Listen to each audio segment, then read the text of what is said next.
Alors maintenant, on va voir des anecdotes sur Aventure Mortelle et le Noël de Pictune.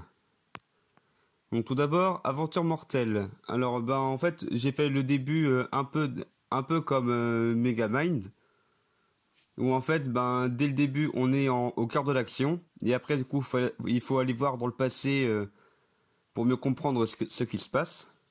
Et du coup là, c'est un peu loin dans le passé que là qu'il y a le début de l'explication, qui est que un camp papyronchon est devenu un génie. En fait, c'est Dieu qui l'a ramené sur Terre pour qu'il puisse prévenir les autres que Jean-Marie Le Pen et les autres politiciens risquent de revenir sur Terre. Et du coup, on a la révélation que Jean-Marie Le Pen a créé une broche dimensionnelle qui permet de voyager entre les dimensions et qu'il y a une demi-broche que Dieu a gardée et l'autre il a caché sur Terre. Alors du coup là sur ce plan-là, il joue un peu les méchants qui arrivaient sur Terre en faisant peur aux vaches, ce qui est un peu nul comme truc méchant, mais pourquoi pas.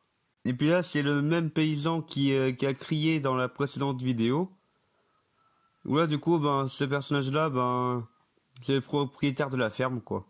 Et puis là, du coup, elle a été amenée au paradis avec la même broche que la même broche que Jean-Marie Le Pen a volée à Dieu pendant qu'il dormait.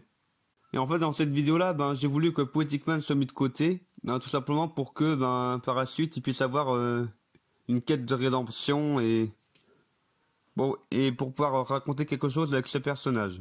Alors Jean le Moineau, là, je lui ai fait quitter le pantalon noir et les bottes pirates, en lui faisant porter un jean. Comme ça, il n'y a que le haut à changer quand je me déguise en lui. Alors là, Bioman, en fait,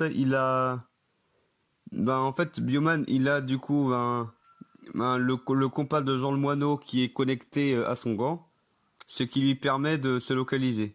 Et du coup là, c'est le même costume que dans la précédente vidéo. Et puis là, en fait, là, j'ai improvisé pour savoir, où est-ce que Jean le Moineau pourrait mettre la demi-broche pour détecter l'autre demi-broche. Pour Kikilan, qui s'appelle en fait Marie Jambon. En fait, c'est tout simplement parce que il y a Jean-Marie Le Pen. Du coup, Jean-Marie, j'ai inversé, ça fait Marie-Jean. Et après, un jeu de mots, quoi, jambon.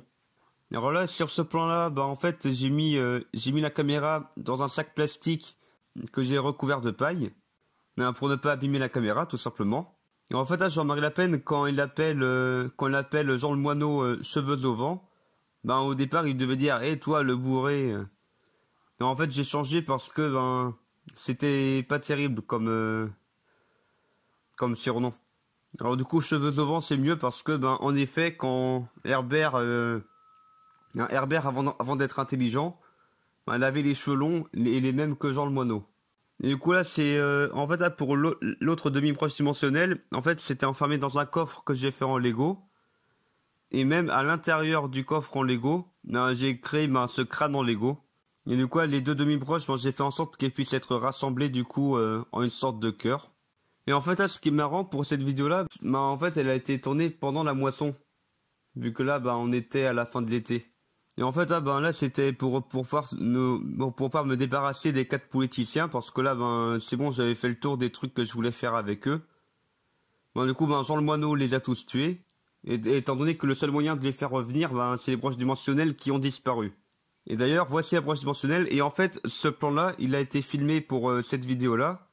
Et je me suis même filmé en train de récupérer la broche dimensionnelle pour la vidéo La Quête éternelle, qui est dans deux vidéos, 2-3 vidéos. Alors maintenant, le Noël de Pictune. En fait, c'est un peu une parodie du drôle de Noël de Scrooge. Je dirais les références au fur et à mesure.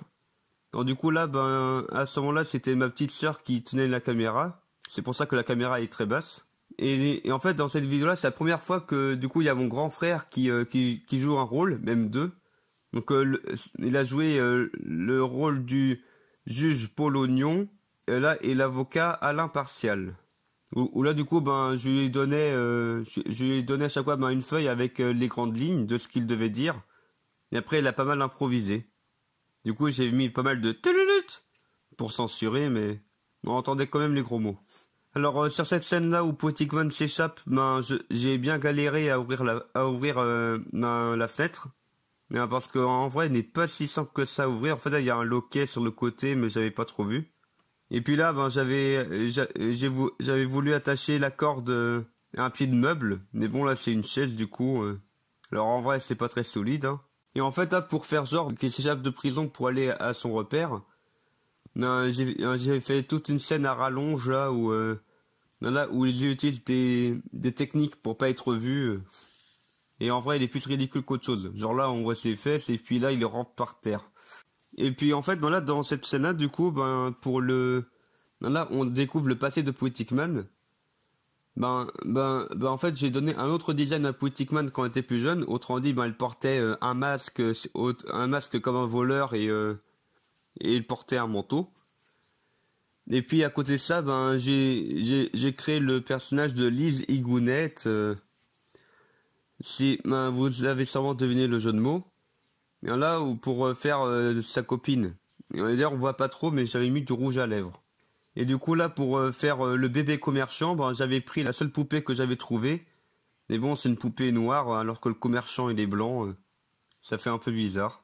Alors, dans ce plan-là, du coup, parce que du coup, avant, là, c'était pour le passé de Poetic Man, mais là, du coup, c'est pour le Noël présent. Où en fait, on voit les personnages de Infodingo qui mettent les décorations de Noël. Parce que justement, c'était le jour où on commençait à mettre les décos de Noël. Donc c'était sûrement le premier week-end de l'Avent. Alors sinon, pour ce plan-là, où Poetic Man, ben, il est tout seul dans son manoir à boire de l'eau. Ben, en fait, là, je me suis inspiré du film Lego Batman. En fait, là, il y a une scène où Batman, il est tout seul à manger du homard. Et là, du coup, c'est pour Noël futur, entre guillemets. Où en fait, ben là, j'ai créé une tombe pour Poetic Man en carton. Que j'ai fait tenir avec un bout de bois et une punaise.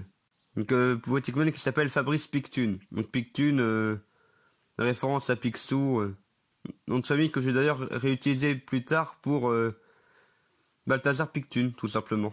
Du coup, j'ai fait apparaître le Père Noël, que d'ailleurs, dont d'ailleurs le pantalon, je l'ai jeté parce que là, il est bien trop usé.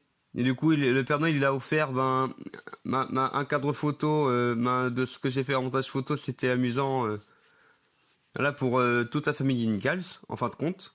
Il y a aussi l'insigne de police là du flic que dans certaines vidéos on la voit, dans d'autres on la voit pas. Aujourd'hui, je ne savais même pas où elle est. Et puis là, en fait, j'ai aussi sorti la carte. La carte diète pour Papy Ronchon, pour ne plus avoir à prendre un oreiller à chaque fois que je me filme en tant que lui.